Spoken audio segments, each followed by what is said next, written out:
سلام ببم جان، اومدیم سری ماینکرفتمون رو شروع کنیم. بریم اسمش رو انتخاب کنیم. حدس میزنیم میخوام چی بذارم؟ مهدی کینگ. درسته، مهدی کینگ. به خاطر این اسم رو میذارم چون که اسم خودم مهدیه. میریم برای ساخت ورد. اینجا به وجود اومدیم، یک کندوربر رو نگاه کردیم، درخت کندیم، چوباشو کندیم، اون ور رو نگاه کردیم، درخت کنده شد، بکن تا این چوبا تموم شد. بعدش که چوبا رو کندم رفتم تبدیلشون کردم به این چوبا که اسمشون رو نمیدونم. کرافتینگ تیبل رو ساختم، ادامه دادم، کرافتینگ تیبل رو کاشتم، استیک ساختم و یک کلنگ چوبی. همونو مستقیم رفتیم زیر زمین. برای چی؟ معلومه برای سنگ. برای سنگ رفتم زیر زمین، کندم تا خلاصه تموم شد. دوباره اینجا اومدم بالا با خود کلنگ، اومدم با کلنگم اومدم درتارم کندم که به نور خوردم. اومدم بالا دوباره حرکت کردم که وسایل سنگی رو سازیم. استیک، کلنگ و تبر سنگی. با تبر جدیدمون کرافتینگ رو کندیم و رفتیم برای ماجراجویی. یه دورمون هم نگاه بکنیم. برو بریم.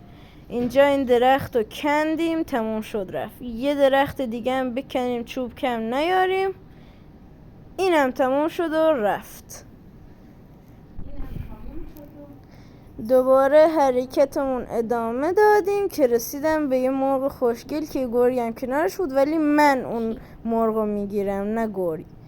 باز ادامه دادم برو هم رسیدم به یه درخت قارچی نمیدونم. اونجا یه سری آیرن و زغال پیدا کردم. گفتم واسه همین اول کاری خیلی خوبه اینا رو پیدا کردیم، سریع بریم بکنیمشون. یکم قارچ کندم، نمیدونم چه کار برده، فکر کنم بشه باشون سوپ کند. اینجا میخواستم حرکت ریسکی بزنم که با موفقیت انجام شد. نزدیکم بود بیفتم آره واقعا نزدیک بود. اومدم درتا رو کندم برسیم به زغالا که رسیدم از اینا که گرول فکر کنم نمیدونم اسمشونو کندمش. زغالا رو کندم، واقعا خیلی زیاد بود. بعدش کلنگ چوبی من شکست. باز اینجا زغال پیدا کردم، زغالا رو مان کردم. خلاصه اینا هم مان شدن و هدف بعدیم گرفتن اون آیرنا بود که این زغالا رو کندم و مستقیم رفتم به سراغ آیرنا. و اما اینجا حرکات بیلدینگی زدم که برای بچه بدوار زیاد انجام ده. البته من داخلش کمی نوب بودم. البته اینم بی تأثیر نیست که دارم ماینکرافت بدراک بازی میکنم. اینجا یه حرکت جالب برای پایین اومدن زدم. یه حالت پله‌ای میچیدم و میومدم پایین. همینطوری مستقیم اومدم پایین و همینطوری میرفتم پایین. واقعا هم روش عجیبی بود. همون لحظه رسید به ذهنم که اینجا چشمم به آیرنا خورد و رسیدم بهشون. درت زیر پامو کندم و مستقیم رفتم سراغ کندن این آیرنای زیبا. چقدر این آیرنا خوبن. پشتشونم زغال بود مثل اینکه. همراه این آیرنا زغالارم میخوام بکنم چون که خیلی به درد میخوره، هم برای ساخت تورچ که نور داشته باشیم، هم به عنوان سوخت خوبی که بتونیم غذاها و اورهامون رو داخلش بپزیم و ازشون استفاده بکنیم.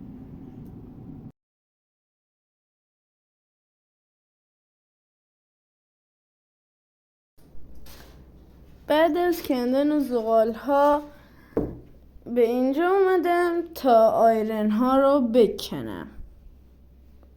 از همین پایین آیرنا رو کندم و موقع کندن آیرنا متوجه شدم که چند تا زغالم اینجا هست.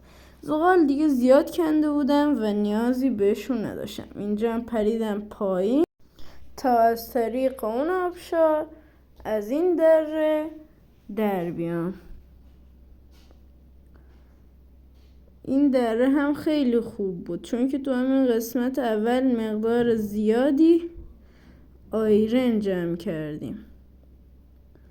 اینجا این درتو کاشتم و یه پرش زیبا و رفتم سراغ اون آیرنا. البته در راهش کمی هم زغال مان کردم.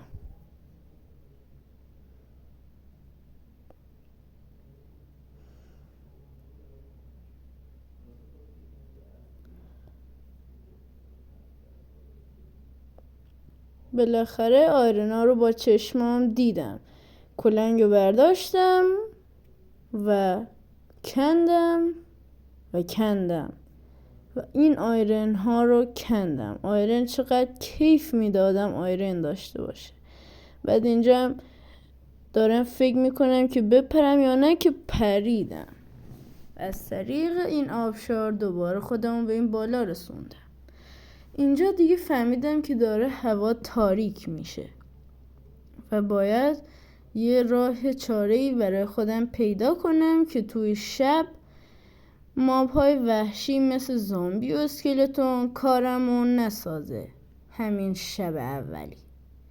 پس اینجا رو کندم، یک ترش ساختم، گذاشتم اینجا تا چشم ببینید چه خبره. اینجا یکم رفتم بالاتر و یه جایی رو کندم تا توش کرافتینگم بکارم و یه فرنیس بسازم. و توی فرنس چی کار بکنم؟ معلومه آیرنا رو ذوب کنم. بعدش استیک ساختم و یه سری وسایل سنگی اضافه ساختم مثل کلنگ و شمشیر سنگی. اینجا هم 3 آیرن اولمون به دست آوردیم. مبارک باشه آقا، 3 آیرن اول. بریم باشون کلنگ بسازیم. بقیه آیرنامون هم آب کردیم. یه کلنگ آیرنی هم ساختیم که اگر دایمندی چیزی دیدیم ازش غافل نشیم.